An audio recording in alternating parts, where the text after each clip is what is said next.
Sorry about the delay in videos, but we are back. So for the first time in a few weeks, I will be making a YouTube video.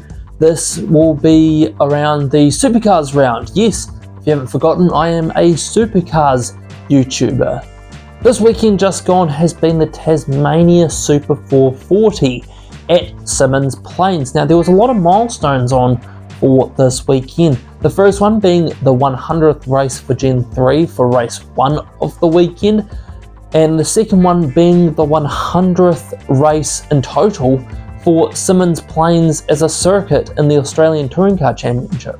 And they also changed things up for the third race. They made 3 mandatory pit stops, so they sort of changed up the strategy for the teams.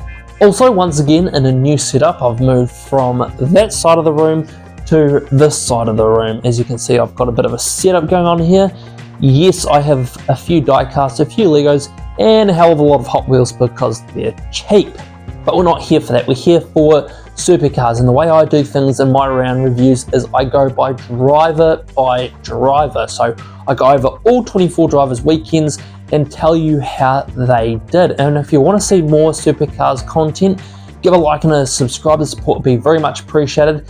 And if you want more news-based content and more of my new moustache, go check out my TikTok, Instagram and Facebook for that stuff. Anyway, the drivers, I go by team. It's always a random order every weekend. And starting this weekend is... it's Erebus. Erebus had a, well, frankly terrible weekend. They were a majority of the weekend anonymous. I didn't even notice them. Sometimes they can be a good thing because you're not involved in accidents all the time, but in this case it's a bad thing because they had no speed. Firstly, Job Stewart, his weekend was a 21st, a 22nd and a 22nd. Yeah, I know I keep saying he's a rookie, so you got to give him time, but some of these other rookies are getting some good results, as I'll show later on in the video. So you can't use that excuse every weekend for Job Stewart. I know he's got pace, he showed it last year in the Enduros, it's just Erebus aren't at that spot at the moment. They aren't doing really well as a team for speed, and it shows in their other car, Cooper Murray. Yes, he got 18th in one of the races, but once again it was a lot of 20th worse positions.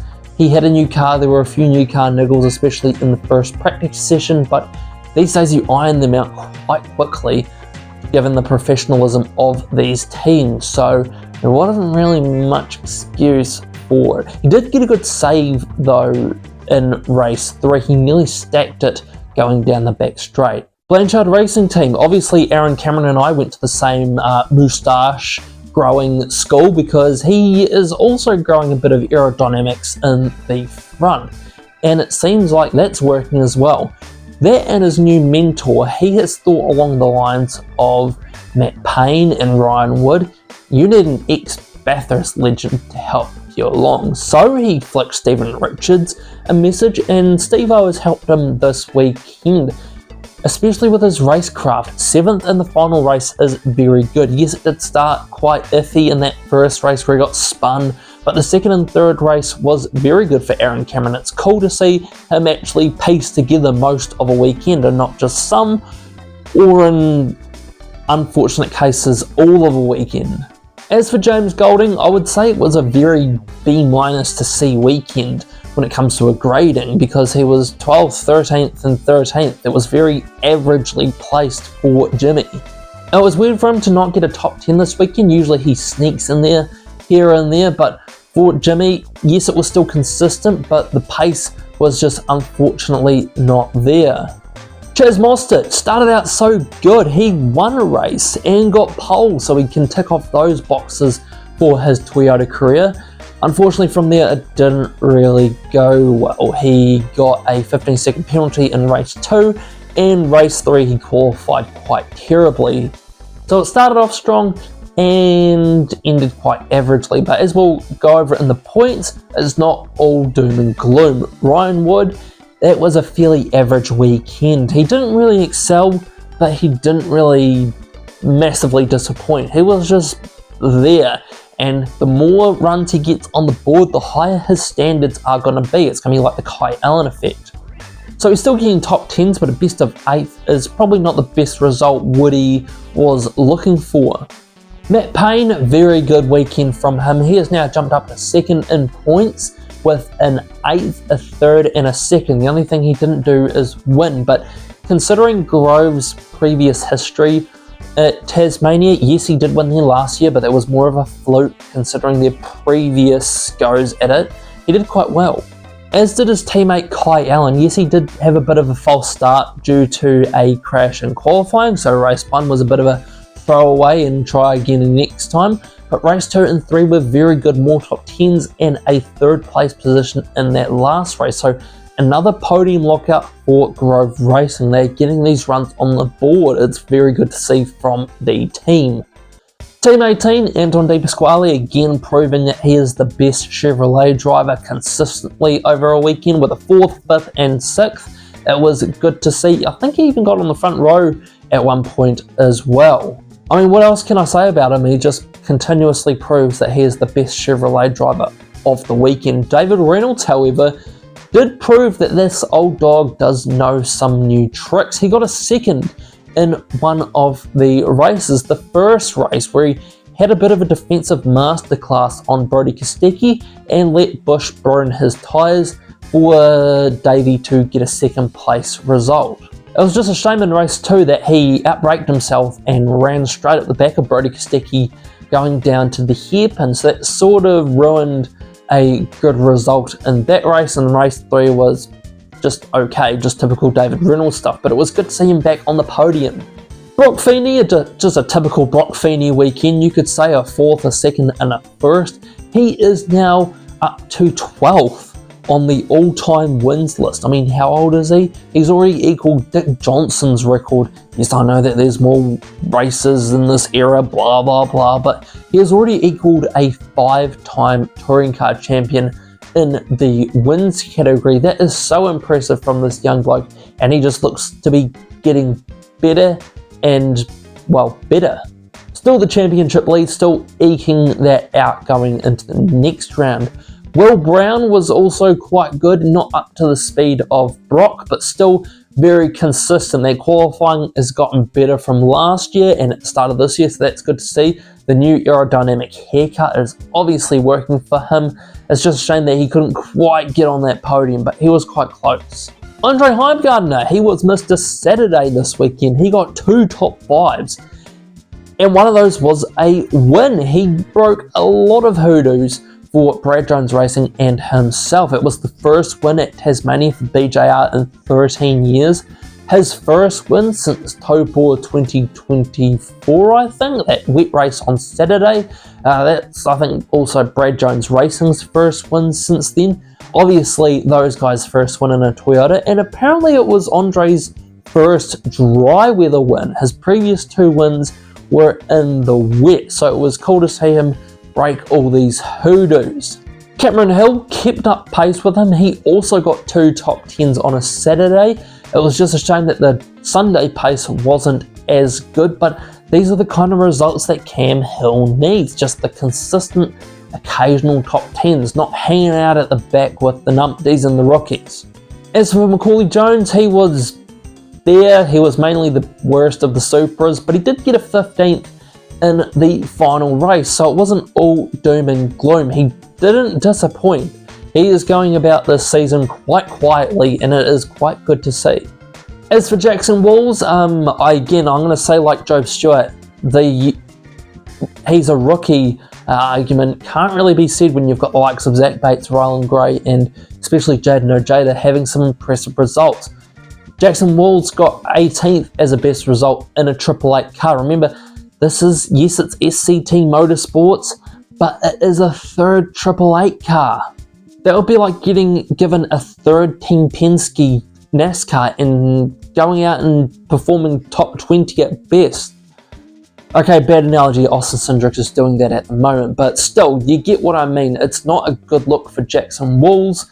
Yes, it's not dressed up like a Triple 8 car and it's not run by the same guys as Triple 8, but it's the Triple 8 data and it's the Triple 8, well, car. Speaking of Jaden Ojeda, he was the best rookie all weekend. He got a best of 6th and he qualified on the second row for that race.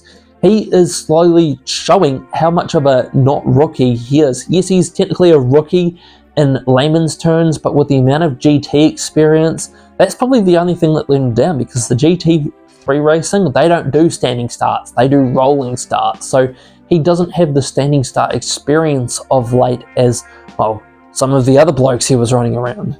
He's slowly creeping up there in points and he is getting consistent results.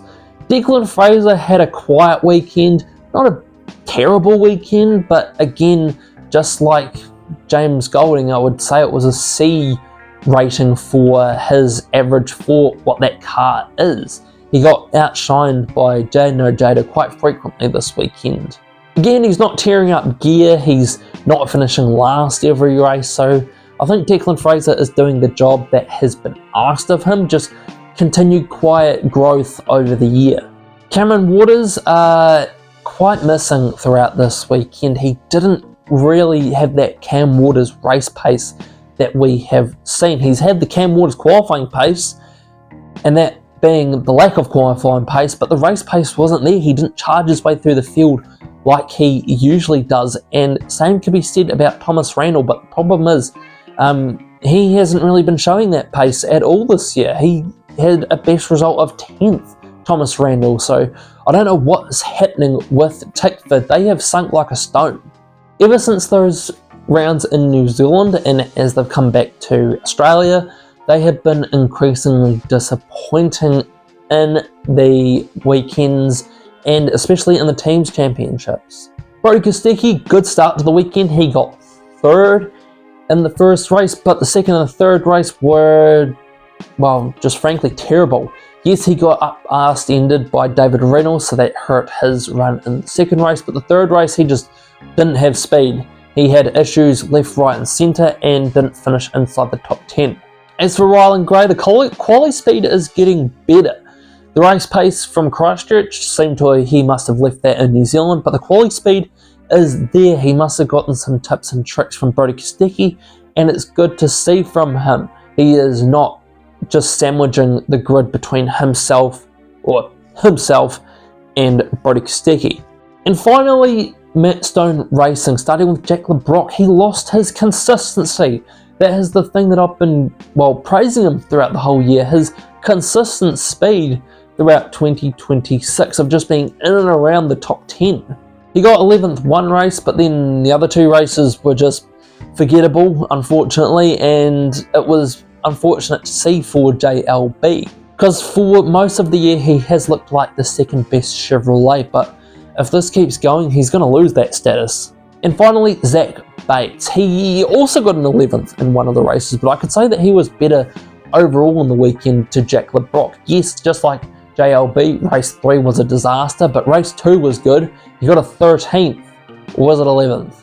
One of those 2 results, and the other one was in the other race. So it's cool to see Zach Bates around the mid-pack. He's not like Walls and Stewart and most of the time Gray, how they're hanging around the rear with some other blokes.